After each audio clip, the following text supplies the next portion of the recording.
Hi there, it's Jeanette. Thanks for joining me. I have a new video for Whimsy Stamps, and this features a new stamp. It's one of 3 new stamps from the new illustrator for Whimsy, Marina Fedotova. I am a big fan of her work, and so I was really happy to see these stamps come into the product line. So I'm going to take you through how I created the background for this little fairy. I had already stamped her on Neenah cardstock with Memento Tuxedo black ink and colored her up with Copic markers, and I'll link all those marker numbers on my blog, and I'll leave a link for that below the video. I also stamped off a mask for her, so I stamped that on some Eclipse masking paper, and I cut that all out so that I can lay that over top of the image so it won't get ruined when I start putting ink all over the background. So when you're doing this, especially with images where there's some really narrow pieces, you have to be really careful to make sure that all the pieces are lining up exactly over your image. Otherwise, you're either going to get some ink on your image, or you're going to get sort of like a white sort of cloud line around the image, like a halo, I would say, I guess, and you don't want that. So be really careful and meticulous when you're putting this mask down to make sure that you really get it exactly over the image. So this is the new stencil, the Sun Rays Stencil from Whimsy, and I have fallen in love with this. I am using it over and over again in all my projects. It is hands down my favorite stencil that I own. So I placed it over the image. I'm taping it down with some post-it tape to keep it nice and secure so it won't budge when I'm putting on the ink. And I'm starting off with cracked pistachio. Now, because of the nature of this stencil, that it's sort of long lines, you can't really move in a circular motion or you're going to get all caught up in the stencil. So you really have to brush it sort of in one direction. So I'm starting from where the lines are quite small and working outwards, just using sort of a brushing technique. Once I have enough of that ink on, I'm going to move on now to a darker blue. This is, let me check, it is Salty Ocean.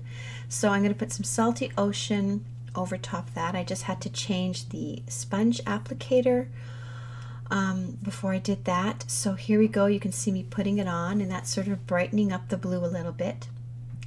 And then I still wanted it to be sort of more sunny. So after I sort of blended those two together by using the the cracked pistachio, I went in with Twisted Citron. So this is a more yellow color. It kind of made it look more like sort of sunshine, I guess. But I didn't want it yellow, but this is sort of like a yellow-green. So I put that on the outer edges. And I didn't go all the way to the outer edge. I just really want it to sort of lighten as it moves towards the right. Now, I know you're going to look at this right now and you're going to say, that does not look good. But don't worry. I'm going to go in again with this Twisted Citron, and I'm going to blend it right there where the lines are sort of all converging, just to soften that up. And I'm going to drag it along the lines a little bit so it's nice and soft and diffuse. And it kind of makes her look like she has this, you know, golden sort of halo around her. And then I'm going to go back in with the cracked pistachio and just add some over here, just so that it's not reading too yellow-green. Then I sort of put it on a piece of scrap paper, and I'm just spritzing on some, like a white sort of, I guess like a paint type of thing. This is Mr. Huey's white Studio Calico bottle, but I don't know if it's available anymore. I'm going to look for it, or I'll look for something similar for you. And once I let that dry down and I pulled off the mask, you can see how pretty and how soft that made it look. It's not harsh at all. It really looks like she's up in the clouds somewhere with sunbeams, and I really was happy with how that looked. So now I die cut this scripted word. This is also from Whimsy. I die cut using some sort of shimmery paper, and I'm putting some Nouveau glue on the underside of it, and I'm going to position my sentiment just down here in the bottom. Now it's nice and glittery and really pretty, but because it's this sort of light silvery metallic sparkly paper, it pops, but it doesn't over sort of shadow the image. Now I'm just taking a regular hole punch like you can get at Staples or Bureau en Gros here in Quebec, and I'm just sort of punching a few holes in the paper, and I'm getting these cute sort of little dots, sparkly dots, glittery dots, and I'm going to glue those down with a Nouveau glue as well. I'm using my little quick stick here to pick up the little piece, and then I can put my dot of glue and then place it back over top in the exact same position. And then I thought I still needed a little something else, so I went and found my stash of enamel dots from Whimsy, and I pulled out 2 packs. One is, I think, Summer Breeze, and the other one is called It's a Party. Again, everything is going to be linked below.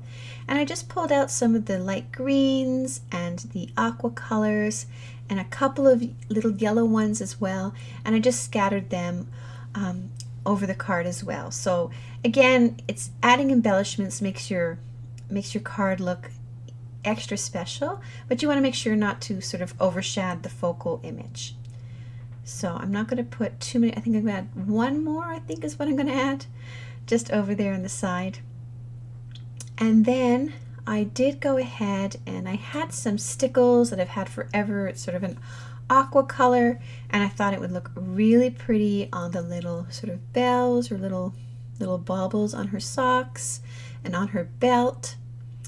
There's one, I think, on her wand, and sort of she has a little flower at her neck and in her hair, so I went over all of those with the stickles, and when it dries it's nice and sparkly and pretty, and it really looked very special. So that's my card done. Thank you so much for watching. I hope it inspires you to make a beautiful card to send out to somebody using one of these new fairy images from Whimsy. For further supplies and links, you can check out my blog, or you can look below this video on YouTube. Thanks for watching.